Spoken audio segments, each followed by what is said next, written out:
हाँ, तो chapter number 9 numerical differentiation में जो है कि अभी तक 2 लेक्चर्स हम कवर कर चुके हैं। आज जो है कि ये तीसरा लेक्चर होने जा रहा है। तो जैसा आप देख पा रहे हैं, ठीक है ना, यहाँ पर कुछ क्वेश्चंस है, इसको हम लोग बनाना सीखेंगे, क्योंकि अगर इसको आप बनाने सीख गए, एक बार आपका पकड़ इस पे बैठ गया तो आप एग्जाम में भी बना पाएंगे। और ये एग्जाम में क्वेश्चन इंपॉर्टेंट है, एग्जाम के पॉइंट ऑफ व्यू से ये आता भी है। देखिए, क्वेश्चन कुछ इस प्रकार से कह रहा है कि find f dash one for f x equals to 1/1 plus x square using the following table. ये फॉलोइंग टेबल में ये आपका क्या है, एंट्रीज है, ये आपका क्या है, आर्गुमेंट्स है, ठीक है ना। ये एंट्रीज है, ये आर्गुमेंट्स है, क्लियर है। तो यहाँ पर आप देख सकते हैं क्या भाई, कि this is our entries and this is our arguments, ठीक है ना। अब यहाँ पर बातों को जरा समझेंगे। डिफरेंस टेबल बनाने के लिए ये तो आप x नॉट है, ये आपका x1 है, ये x2 है, x3 x4 है, ये y नॉट है, ये y1 है, ये y2 y3 y4, ठीक है ना, जैसे पहले ही बता चुका हूं मैं। The difference table is given as follows. तो डिफरेंस टेबल आपको किस प्रकार से बनाना है, ये आपको फॉरवर्ड डिफरेंस टेबल बनाना है। अभी तक x f x del y del 2y del 3y del 4y। अब यहाँ पर करना क्या है, जो आर्गूमेंट्स है उसको लिख लीजिए, ठीक है ना, और जो एंट्रीज है उसको लिख लीजिए, जो आर्गूमेंट्स है इस तरफ लिख लीजिए। इसको y नॉट कहेंगे, इसको y1 कहेंगे, इसको y2 कहेंगे, इसको y3 कहेंगे, इसको y4 कहेंगे, ठीक है ना। अब क्या है, सिंपली आप समझ सकते हैं कि डेल वाई निकालना है तो आप इन दोनों को घटाएंगे, बाद माइनस पहले 0.4524 में से आप 0.5000 को सब्ट्रैक्ट करेंगे तो नेगेटिव ऑफ 0.0476 आएगा। फिर इसी प्रकार इसको माइनस करेंगे तो ये चीज आ जाएगा, फिर नीचे वाले से ऊपर वाले को माइनस करेंगे तो ये आ जाएगा, फिर नीचे वाले से ऊपर वाले को माइनस करेंगे तो ये आ जाएगा, ठीक है। फिर इसी प्रकार से इससे इसको माइनस करेंगे ये आ जाएगा, इसको इससे माइनस करेंगे ये आ जाएगा, इसको इससे माइनस करेंगे ये आ जाएगा, फिर इसको इससे माइनस करेंगे ये आ जाएगा, इसको इससे माइनस करेंगे ये आ जाएगा, फिर इसको इससे माइनस करेंगे तो 0.002 आ जाएगा, ठीक है। अच्छा, अब क्या है, इसको डेल वाई नॉट कहते हैं, इसको डेल 2y नॉट कहते हैं, इसको डेल 3y नॉट कहते हैं, इसको डेल 4y नॉट कहते हैं, ठीक है। अब आइए आगे समझिएगा बातों को मेरा, कि x नॉट, इसको x नॉट कह रहे हैं, लॉजिक समझिए यहाँ पर। देखिए भाई, इसको हम लोग क्या कह रहे हैं, x नॉट कह रहे हैं, इसको हम लोग x1 कह रहे हैं, इसको हम लोग x2 कह रहे हैं, इसको हम लोग x3 कह रहे हैं, इसको हम लोग x4 कह रहे हैं। तो जो भी है उसको लिख लीजिए, है ना। x नॉट आपको 1.0 है। अब h कैसे निकलता है, जिसको डिफरेंसिंग इंटरवल कहते हैं, तो 1.1 में जैसे आप 1 को सब्ट्रैक्ट करें तो 0.1 आ जाएगा। वी नीड टू कैलकुलेट, हमें जरूरत है f'1 की। देखिए, तो यहाँ पर हम लोग क्या बोल रहा है, f'1 की हमें आवश्यकता है, तो f'1 हमको चाहिए, तो f'1 लिख लीजिए। अब देयरफॉर x इक्वल टू 1 है, इसका मतलब यहाँ पर x का मान क्या है, 1 है, देखने से पता चल रहा है। अच्छा, u बराबर एक रिलेशन आपको मैंने बताया था जब डिफरेंसिंग इंटरवल पढ़ा रहे थे, यानी कि फॉरवर्ड डिफरेंस पढ़ा रहे थे, न्यूटन फॉरवर्ड डिफरेंस पढ़ा रहे थे, तो उस समय एक आपको फार्मूला बताए थे कि u equal to x minus x not by h होता है। x का वैल्यू 1 पुट कीजिए, x नॉट का वैल्यू आपका अभी x का वैल्यू आपको 1 है, पुट कर दीजिए। x नॉट का वैल्यू यहाँ पर देख सकते हैं आपका क्या है, x नॉट का वैल्यू 1.0 है। आप सिंपली यहाँ पर 1.0 यानी कि 1 ही पुट कर दीजिए, तो ये आपका क्या हो गया, 1 माइनस 1 कैलकुलेट होकर के 0 हो गया, और नीचे 0.1 है, उसका कोई वैल्यू नहीं। आप समझिए, ऊपर तो 0 आ गया ना, 0 divided by any number 0। Also we have del y not. अच्छा, डेल वाई नॉट का वैल्यू यहाँ से हम लोग देख सकते हैं, डेल 2y नॉट का वैल्यू देख सकते हैं, डेल 3y नॉट का, डेल 4y नॉट का। इसको हम लोग जो है कि बारी बारी से सब चीजों को लिख लेंगे, ठीक है। इसके बाद फिर क्या है, अब हम लोग क्या लगाएंगे, न्यूटन फॉरवर्ड डिफरेंस फॉर्मूला, ठीक है ना, फॉर फर्स्ट ऑर्डर डेरिवेटिव। देखिए, फर्स्ट ऑर्डर डेरिवेटिव का ये फॉर्मूला है, आप इसको लगा दीजिए, मैं जो पढ़ाया हूं आपको, 1/h del y not minus del 2y not by 2 plus del 3y not by 3 plus minus del 4y not by 4। इस प्रकार से आगे और भी चलेगा, लेकिन del 5y not by something आगे नहीं लिखेंगे। क्यों नहीं लिखेंगे, क्योंकि हमारे पास सिर्फ वैल्यू डेल 4y नॉट तक की कैलकुलेट करना है। तो अगर आपको ये फॉर्मूला याद नहीं है तो आप ये फॉर्मूला याद कर सकते हैं, इसके बगैर नहीं बन सकता है, क्योंकि अगर आपको क्वेश्चन आ जाए तो पूरा फार्मूला प्रूफ करते थोड़ी बैठेंगे एग्जाम में, इसीलिए इसको याद कर लीजिए फार्मूला। अब h की वैल्यू 0.1 है, पुट कर दिए, डेल वाई नॉट की वैल्यू पुट कर दिए, डेल 2y नॉट की वैल्यू पुट कर दिए, डेल 4y नॉट की, सभी की वैल्यू पुट कर दिए, एंड देन कैलकुलेट किए तो dy by dx at x equal to 1 पर मेरा नेगेटिव ऑफ 0.5031 आ गया, ठीक है ना। क्लियर है कॉन्सेप्ट। अच्छा, कोई कहेगा कि सर हम इसको शॉर्टकट भी बना सकते हैं, बनाने का तो आप बना सकते हो, लेकिन सुनिए, एग्जाम में तो आपको शॉर्टकट नहीं ना कह रहा है बनाने के लिए। एग्जाम में तो आपको Newton dividend difference forward difference formula से बनाना पड़ेगा, है ना, फॉर फर्स्ट ऑर्डर डेरिवेटिव। क्यों, अच्छा, सेकंड ऑर्डर डेरिवेटिव का भी फार्मूला होता है। क्यों, क्योंकि यहाँ पर साफ साफ बोल दिया यूजिंग दिस टेबल, इसी वजह से। नहीं तो मैं शॉर्टकट भी बना सकता था कि f x equal to 1/1 plus x square दिया हुआ है, 1/1 प्लस एक्स स्क्वायर दिया हुआ है, इसको मैं इसको डिफरेंशिएशन करूंगा तो एफ डैश एक्स बराबर क्या हो जाएगा, क्या होगा बताइए, इस चीज को मैं डिफरेंशिएशन करूंगा तो क्या होगा, ये सिंपल 1 प्लस एक्स के माथे पर ऐसा मैं लिख सकता हूँ। देखिए तो एफ एक्स इक्वल्स टू, इसको मैं लिख सकता हूँ 1 प्लस एक्स के माथे पर -1। अब जैसे इसको डिफरेंशिएशन करूंगा तो क्या होगा बोलिए तो, -1 बाहर हो जाएगा, 1 प्लस एक्स स्क्वायर के माथे पर -2, और ये फंक्शन ऑफ फंक्शन रूल से 1 को 0 हो जाएगा और एक्स स्क्वायर का 2x हो जाएगा। अब इसको हम simple 2x minus 2x upon क्या लिख सकता हूँ, 1 प्लस एक्स स्क्वायर के पावर +2 हो जाएगा। अब हमको किस पर वैल्यू चेक करना था, हमको वैल्यू चेक करना था f'1 पर, तो f'1 यहाँ पर लिख करके -2 × 1 प्लस 1 + 1 का स्क्वायर, 1 + 1 का स्क्वायर 1, 1 का स्क्वायर, फिर 1 + 1 2, 2 का स्क्वायर 4, ठीक है। तो ये आ जाएगा -2/4, यानी कि 2 मतलब 2 कट जाएगा, मतलब -1/2 यानी कि 0.5 -0.5 समथिंग आ रहा है। यहाँ पर वैल्यू कितना है आप देख सकते हैं 0.5031, वही समथिंग वैल्यू आ रहा है, ठीक है। तो आप इस चीज को समझ गए होंगे कि करना क्या है। हम लोग शॉर्टकट तो लगा सकते हैं चीजों को, लेकिन यहाँ पर देखते हैं कितना प्रिसीजन दिया है। प्रिसीजन मतलब कि 1 2 3 4, यहाँ पर 4 सिग्निफिकेंट फिगर तक इसका वैल्यू दिया हुआ है। और जब हम लोग सिंपल डिफरेंशिएशन का रूल लगा करके बना रहे थे तो वहाँ पर सिर्फ और सिर्फ 1 डेसिमल तक का ही वैल्यू हमको मिल रहा था, यानी कि 1/2 यानी कि 0.5, यानी कि वो प्रिसीजन मात्र 1 था, मात्र 1 प्रिसीजन था। यहाँ पर प्रिसीजन कितना है 1 2 3 4 4 डिजिट तक है। आपको लग रहा होगा कि हम बहुत ज़्यादा चीज़ों को शॉर्ट करके पढ़ा रहे हैं या बहुत जल्दी बोल रहे हैं, तो भाई तो मैं तो बोलूँगा ही ना, क्योंकि आपको समझना होगा। मैं शुरुआत के क्लास में बहुत ही आपको इजी लेवल में हर एक चीज़ को तोड़ तोड़ के पढ़ा चुका हूँ, ठीक है ना। देखिए नेक्स्ट क्वेश्चन आ रहा है, नेक्स्ट मतलब कि टॉपिक आ रहा है जिसको आपको समझना बहुत ज़रूरी है, क्योंकि आपके एग्जाम पॉइंट ऑफ व्यू से बहुत इंपॉर्टेंट है, ठीक है ना। ये क्वेश्चन यहाँ से आ सकता है, ये थ्योरम है एक प्रकार का। Derivative using Newton's backward interpolation, अब फॉरवर्ड तो पढ़ा चुका हूँ, अब मैं बैकवर्ड पढ़ा रहा हूँ, बैकवर्ड इंटरपोलेशन। तो Newton backward interpolation formula is given by, तो न्यूटन का बैकवर्ड इंटरपोलेशन का जो फॉर्मूला है ये है, ठीक है ना। ये आप देख सकते हो y = yn plus y nebula yn u plus 1 upon 2 factorial nebula 2 yn, इसी प्रकार से, ठीक है। आप जरा समझिएगा, y = yn plus u nebula yn, फिर u स्क्वायर प्लस u/2 फिर नेबला 2yn, इस प्रकार से ये फॉर्मूला है। मतलब किया क्या गया है, u को इससे मल्टीप्लाई, u को 1 से मल्टीप्लाई किया गया, फिर इसी प्रकार से u को u से मल्टीप्लाई किया गया, u को 1 से मल्टीप्लाई किया गया, फिर आपस में इसको मल्टीप्लाई कर देने पर ये चीज आ जाता है, रिजल्ट आ जाता है। इसको आप इक्वेशन 1 मान लीजिए। अब देखिए, आपको जब हम बैकवर्ड डिफरेंस फार्मूला पढ़ा रहे थे तो उस समय एक रिलेशन आपको बताया था मैंने, u = x - xn/h होता है। तो आप कहेंगे कि सर ये चीज आप कहां से लिख रहे हैं, सुनिए, इससे पहले न्यूटन बैकवर्ड इंटरपोलेशन फार्मूला आपको पढ़ा चुका हूं। यहां पर हम लोग डिराइव करने वाले हैं derivatives using Newton backward formula, मतलब न्यूटन बैकवर्ड इंटरपोलेशन फार्मूला के मदद से हम लोग उस डेरिवेटिव्स निकालना सीखेंगे। तो यहाँ पर आप देख सकते हैं, ये चीज आप लिख लीजिए, इसके बाद इसको फिर से लिख लीजिए, है ना, मल्टीप्लाई वगैरह करके इक्वेशन 1 हो गया। u बराबर एक रिलेशन पढ़े थे, ये चीज। इसके बाद now differentiate 1 with respect to x, then we get, मतलब इक्वेशन 1 आपका ये है, इसको जब आप डिफरेंशिएशन कीजिएगा तो ये चीज आपको मिल जाएगा, ठीक है ना। अब क्या है जरा समझिएगा, u = x - xn/h हो गया, फिर इसको डेरिवेटिव लीजिएगा तो du/dx और x - xn/h।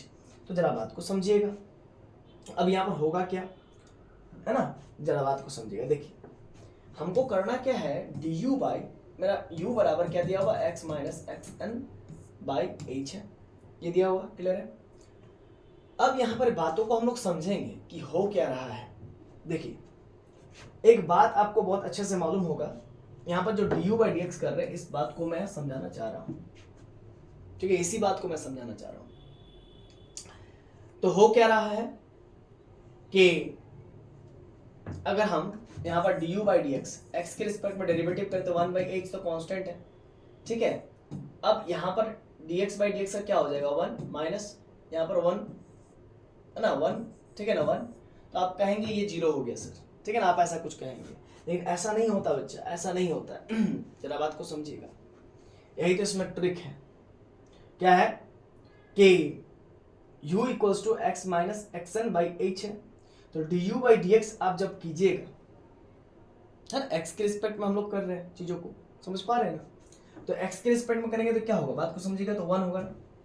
देखिए u बराबर आपका x - xn/h है ना, तो u बराबर हम लोग लिखेंगे 1/h x - xn, ठीक है ना, बात को समझिएगा। अब हम जैसे ही du बाई dx निकालने गए तो क्या होगा, 1/h कांस्टेंट है, डिफरेंसिंग इंटरवल कांस्टेंट होता है, dx बाई dx का 1 हो गया, और कोई अनदर फंक्शन को हम डेरिवेटिव लेंगे x to the power n को x के रिस्पेक्ट में, तो ये नया चीज है ना, नया फंक्शन है ना, कोई दूसरा फंक्शन होगा तो इसका डेरिवेटिव क्या होगा, जीरो ही ना होगा, ऑब्वियस सी बात है ना। सोच पा रहे हो ना कि नहीं पा रहे हो, नहीं पा रहे हो भाई, ये कोई कांस्टेंट होगा ना, एक्सन तो कोई ना कोई कांस्टेंट होगा, x1 x2 x3 x4 x5, कोई ना कोई वैल्यू होगा, कोई ना कोई एंट्रीज होगा, तो वो तो कांस्टेंट ही होगा, और x तो बस अभी x आर्बिट्ररी लिया हुआ है, तो dx बाई dx 1 हो गया, समझ पा रहे हैं ना, इसीलिए भाई du बाई dx का वैल्यू 1/h हो गया, ठीक है। अब जरा समझिएगा, dy बाई dx बराबर देखिए यहाँ पर du बाई dx है, जहाँ जहाँ du बाई dx है वहाँ पर 1/h पुट कर दीजिए, और 1/h पुट कर देंगे, 1/h पुट कर देंगे, 1/h पुट कर देंगे, पुट करके बाहर निकाल देंगे, ठीक है ना। ये क्वेश्चन नंबर 2 हो गया आपका, ठीक है। अब क्या करना, पर्टिकुलर केस यहाँ पर अराइज होगा, x का मान xn जब पुट करेंगे, जरा समझिएगा, x का मान xn पुट करेंगे तो u बराबर 0 हो जाएगा, देख सकते हैं, तो u बराबर 0 हो जाएगा, देन वी गेट, तो हम लोग को क्या हासिल होगा, dy by dx at x equal to xn 1/h nabla yn 1/2, ठीक है, बट देखिए 1/2, ठीक है ना, और del 2 yn हो गया, सिंपल सी बात है। अब फिर यहाँ पर हो क्या रहा है, आखिर हो क्या रहा है, इस बात को आपको बढ़िया समझना पड़ेगा। देखिए जहां जहां हम लोग u x बराबर xn पुट किए, जैसे x बराबर xn पुट किए तो u का मान 0 आया ना, तो जहां जहां u है वह 0 हो जाएगा, जहां जहां u है वहां 0 हो जाएगा, तो बचेगा क्या, 1/h नेबला yn 1/2, ये u का वैल्यू 0, तो del 2 y नेबला 2 yn, फिर 1/3, ठीक है ना, देख पा रहे हैं ना, ये 2 से 6 कट जाएगा तो 1/3 बचेगा, u का वैल्यू 0, u का वैल्यू 0 पुट कर देंगे, 1/3 नेबला 3 yn, फिर इसी प्रकार से प्लस नेबला 4 1/4 नेबला 4 yn, इसी प्रकार से चलता चला जाएगा। फिर अगेन हम लोग डिफरेंशिएशन करेंगे इक्वेशन नंबर 2 का, इसको हम लोग दोबारा से फिर से डिफरेंशिएशन करेंगे, dy बाई dx अभी तक आया हुआ है, एक बार और करेंगे तो del 2y by d2y upon dx2 होगा। अब 1/h बाहर निकला हुआ है, ठीक है, अब ये तो कांस्टेंट हो जाएगा, नेबला yn कोई ना कोई कांस्टेंट डिफरेंसिंग इंटरवल है, ठीक है ना, तो कोई ना कोई कांस्टेंट वैल्यू देगा तो ये तो 0 हो जाएगा, इसका डेरिवेटिव 0 हो जाएगा, सिर्फ बचेगा ये, तो u का del u by del x होगा, और ये 2 कैंसिल हो जाएगा, तो del u by del x का फिर से 1/h हो जाएगा, फिर 1/h यहाँ पर होगा, फिर इसी प्रकार से यहाँ पर क्या बचेगा, 2 और 3 2 3 6, ठीक है ना, आप देख सकते हैं, आइए देखिए यहाँ तक है ना। अब इसी चीज को हम लोग डिफरेंशिएशन कर रहे हैं तो इसका 0 हो गया। अब देखिए 1/2 ऑलरेडी है, del 2 yn ऑलरेडी है, ठीक है। अब हुआ क्या है, यहाँ पर क्या हुआ, जरा समझिएगा, इस बातों को जरा समझिएगा। ये इक्वेशन 2 है, इसका 0 हुआ, ठीक है। अब ये 2 का 2 बाहर हो गया, del u by dx, du by dx हो गया, यहाँ पर 2 कैंसिल हो जाएगा, ये 2 कैंसिल हो जाएगा, du बाई dx हो जाएगा। फिर जरा समझिएगा आगे क्या हुआ, del 3 yn बाई 6 है, ठीक है, इधर 3u स्क्वायर है तो 3 2 6 du बाई dx होगा, फिर यहाँ पर 6 du बाई dx होगा, 2 का 0 हो जाएगा, देखिए कॉमन लेकर के du by dx plus dot dot कर दिया गया। अब क्या यहाँ पर हो रहा है, 2 कैंसिल हो जाएगा, del nabla 2 yn du by dx हो गया, नेबला 3 yn 6 कैंसिल हो जाएगा, u plus 1 du by dx हो गया, प्लस डॉट डॉट, ठीक। अब इसी प्रकार से d2y upon dx2 equals to, यहाँ पर du बाई dx का वैल्यू 1/h, यहाँ पर भी du बाई dx का वैल्यू 1/h है, तो 1/h कॉमन ले लेंगे तो 1/h स्क्वायर कॉमन आ जाएगा, और ये एज इट इज बच जाएगा, ठीक है ना, ये हमारा इतना हुआ। अब पर्टिकुलर केस के लिए जब x का वैल्यू xn था और u का वैल्यू 0 था, तो उस केस में तब क्या होगा, जहाँ पर u है वहाँ पर 0 कर देंगे बस, है ना, d2y बाई dx2 x बराबर xn 1/h स्क्वायर, ये एज इट इज u का वैल्यू 0 कर दिए। बाकी इसी प्रकार से इसको आगे सॉल्व कर दीजिएगा तो 11/12 नेबला 4 yn, जितना बस यहाँ पर लिखा हुआ उतना आपको याद कर लेना है, ठीक है ना। अब इसी प्रकार सिमिलरली आप जब सॉल्व करने जाएंगे तो d3y dxn, मतलब जब इक्वेशन 2 को आप दोबारा डिफरेंशिएशन करने जाएंगे तो ये चीज आपको मिलेगा, d3y अपॉन dx3, है ना, x इक्वल टू xn बराबर ये समथिंग आ जाएगा। सर ये याद करेंगे, हाँ ये सब याद कर सकते हैं लेकिन उतना आता नहीं है। अब हो गया इतना, बस इतना ही था आपका न्यूटन, है ना, यही था आपका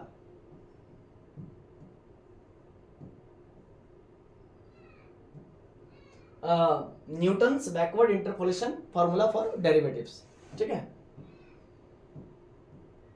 अब कुछ क्वेश्चंस मैं करवा देता हूं आपको, ठीक है। Find f' 1.5 from the following table, तो देखिए ये दिया होगा एफ डैश 1.5 बोला, मतलब कि एक बार डेरिवेटिव आपको चेक करना है, डेरिवेटिव वन टाइम निकालना है। तो आप जो भी है उसको लिख लीजिए सिंपल, ठीक है। x0, x1, x2 ये सब तो आप जानते ही, और लास्ट वाले को हम लोग, चूंकि हम लोग बैकवर्ड डिफरेंस पढ़ रहे हैं इसीलिए x3 बराबर xn हो जाएगा पीछे वाला, और y0, y1, y2 फिर पीछे वाला yn, ठीक है ना। इसी प्रकार से now backward difference table is given by, है ना। बैकवर्ड डिफरेंस टेबल कैसे बनता है, पहले आप चीजों को सरला लिख लीजिए। लिखने के बाद fx बराबर क्या, 0.3989, फिर 0.3521, फिर क्या है 0.2420, फिर क्या है 0.1295। इस चीज को आप लिख लीजिए, इसको हम लोग yn कहते हैं और इसको हम लोग xn कहते हैं, ये 1.5 को, और ये लास्ट वाले को कहते हैं 0.1295 को yn कहते हैं। अब नीचे से ऊपर की ओर हम लोग डिफरेंस करते हैं, बाद माइनस पहले 0.1295 में 0.2420 घटाएंगे तो नेगेटिव ऑफ 0.1125 होगा, ठीक है ना, क्योंकि ये बड़ा है ऊपर वाला इसीलिए नेगेटिव आ रहा है। फिर बाद माइनस पहले करेंगे, फिर नीचे से ऊपर माइनस करते हैं, ये आ जाएगा, फिर बाद माइनस पहले ये आ जाएगा। अब सुनिए, फिर से इसको इससे माइनस करेंगे ये आ जाएगा, फिर इसको इससे माइनस करेंगे ये आ जाएगा, नीचे वाले से ऊपर को करेंगे तो ये आ जाएगा। अब इसको कहते हैं डेल वाई एन, इसको कहते हैं सॉरी नेबला वाई एन, इसको कहते हैं नेबला 2 वाई एन, इसको नेबला 3 वाई एन कहते हैं। इसके बाद क्या है कि xn बराबर 1.5 एंड h जो है कि डिफरेंसिंग इंटरवल है, देखिए 0.5 में 0.0 घटाएंगे तो 0.5 मिलेगा। वी नीड टू कैलकुलेट, हम लोग को कैलकुलेट करना पड़ेगा f डैश 1.5। इसके लिए x की वैल्यू आपको क्या दिया हुआ, यहाँ पर देखने से पता चल रहा है x की वैल्यू 1.5 है, तो u बराबर x minus xn by h, ये रिलेशन मालूम है। u x की वैल्यू 1.5 आया, xn की वैल्यू 1.5 है, h कट कट के 0 आ गया। अब क्या है, नेबला yn की वैल्यू कितनी है, नेबला yn की वैल्यू नेगेटिव ऑफ 0.1125। इसके बाद नेबला 2yn की वैल्यू कितनी है, नेबला 2yn की value negative of 0.0024, negative of 0.0024। फिर नेबला 3yn की वैल्यू क्या है 0.0609, लिख लीजिए आप। इसके बाद आप क्या कीजिए, अभी जो अभी आपको मैंने पढ़ाया था न्यूटन बैकवर्ड इंटरपोलेशन फॉर्मूला, है ना, फॉर डेरिवेटिव्स, है ना, वो फर्स्ट ऑर्डर के लिए अलग होता है, सेकंड ऑर्डर के लिए अलग होता है, थर्ड ऑर्डर के लिए अलग होता है, फोर्थ ऑर्डर के लिए अलग होता है। तो अभी अभी आपने फर्स्ट ऑर्डर के लिए पढ़ा होगा, देखिए, और सेकंड के लिए ये देखिए, थर्ड ऑर्डर के लिए ये फार्मूला हो गया बैकवर्ड का, अब सेकंड ऑर्डर के लिए ये फार्मूला हो गया बैकवर्ड का, और फर्स्ट ऑर्डर के लिए ये फार्मूला हो गया बैकवर्ड का। Newton's backward interpolation formula for derivatives, है ना, first order derivative, second order derivative, third order derivatives, तो ये फार्मूला हो गया। अब इसी फार्मूला को यहाँ पर इस्तेमाल करेंगे। आप कहेंगे कि सर आप ये फार्मूला क्यों नहीं इस्तेमाल करेंगे, थर्ड ऑर्डर वाला सेकंड ऑर्डर वाला क्यों नहीं इस्तेमाल कर रहे हैं? अरे घोड़ा, हम लोग को बोला गया है फर्स्ट ऑर्डर के लिए फर्स्ट ऑर्डर डेरिवेटिव चाहिए। आप बोलोगे कि सर कहाँ से आपको पता चला फर्स्ट ऑर्डर का चाहिए? तो देखिए बाबू, हमको क्वेश्चन से ही ना पता चला कि फर्स्ट ऑर्डर का चाहिए। क्यों? क्योंकि एफ डैश 1.5 बोला है, मतलब एक बार डेरिवेटिव करना है, तो इसीलिए हम लोग एक बार डेरिवेटिव के लिए हम लोग ये वाला फॉर्मूला इस्तेमाल करेंगे। ये सब तो मैंने आपको, हाँ, ये वाला फॉर्मूला इस्तेमाल करेंगे, dy by dx at x equal to x to the power x equal to xn, ये वाला फॉर्मूला होता है, ये पूरा होता है, इसको हम लोग लिख लिए। अब इंटरवल डिफरेंसिंग लिख लिए, और x की वैल्यू क्या था 1.5, वो भी लिख लिए। जहाँ जहाँ डेल वाई एन है यहाँ से देख करके लिख लेंगे, डेल वाई एन की वैल्यू, डेल 2 वाई एन की वैल्यू, डेल 3 वाई एन की वैल्यू, ठीक है। डेल 2 नहीं, सॉरी, नेबला 2, है ना, nabla y n, nabla 2 y n by 2, nabla 3 y n by 3 और नेबला 4 वाई एन बाई 4, सबका वैल्यू हम लोग यहाँ पर पुट कर देंगे एंड देन सॉल्व कर देंगे, तो हमारा एफ डैश 1.5 की वैल्यू 0.19695 आ जाएगा। आई होप आपको बातें समझ में आ गई होगी, और ये मैंने पूरा कवर करने का कोशिश किया आपके लिए, आप सबके लिए, चैप्टर 9, है ना, जो कि बहुत ज़्यादा इम्पोर्टेंट था, न्यूमेरिकल डिफरेंशिएशन। ठीक है, मैं एक बार देख लेता हूँ, और कुछ तो बाकी नहीं रह गया ना। हाँ, तो आप लोग को मैं चैप्टर 9 न्यूमेरिकल डिफरेंशिएशन पूरा कवर करवा चुका हूँ। अब आपका जो बच रहा है चैप्टर नंबर 10 बच रहा है। चैप्टर नंबर 10 बच रहा है न्यूमेरिकल इंटीग्रेशन, तो वो भी मैं जल्द ही आपको कंप्लीट कर दूंगा, ठीक है ना। इसके बाद फिर इस चैप्टर में और कुछ नहीं बचेगा। और आपको मैं बता दूं कि अगर आपका न्यूमेरिकल डिफरेंशिएशन या न्यूमेरिकल मेथड जो आपको पढ़ना है, ठीक है ना, इस पेपर में अगर आपका अच्छा से तैयारी नहीं है तो आप चैप्टर 9 कर लीजिए और 10 कर लीजिए, आपका बेड़ा पार हो जाएगा। चैप्टर 9 में जितना करवा दिए हैं बस वही सफिशिएंट है, उतना कर लीजिए। चैप्टर 10 बचा हुआ है उसको भी करवा देंगे, न्यूमेरिकल इंटीग्रेशन, बस पूरा कंप्लीट हो जाएगा आपका, ठीक है। और 11 भी है, रोंगे कुत्ता मेथड वगैरह, तो वो सब नहीं आता है, तो चैप्टर 10 करवा देंगे। इसका नाम है चैप्टर 10 का न्यूमेरिकल इंटीग्रेशन, बस। चलिए तो आज के लिए यहीं तक, मिलते हैं नेक्स्ट वीडियो में, तब तक के लिए धन्यवाद।